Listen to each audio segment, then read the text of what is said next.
ఇది నిజామాబాద్ జిల్లా మల్కాపూర్ గ్రామంలోని లక్ష్మీ అనంతనాభస్వామి ఆలయం. ఈ ఆలయానికి ఎన్నో వందల ఏళ్ల చరిత్ర ఉంది. చుట్టూ కొండలు, ఎత్తైన గుట్టల్లో స్వామివారు స్వయంభువుగా కొలువుదీరారు.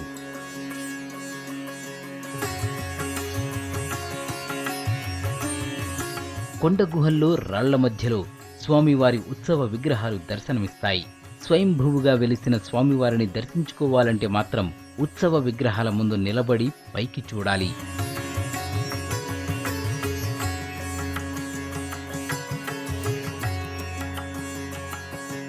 ఉత్సవ విగ్రహాలపైన రాతి గుహల్లో అనంత పద్మనాభస్వామి వెలిశారు. రాయిపై పడుకొని ఉన్న ఆకారంలో భక్తులకు దర్శనమిస్తున్నాడు పద్మనాభుడు.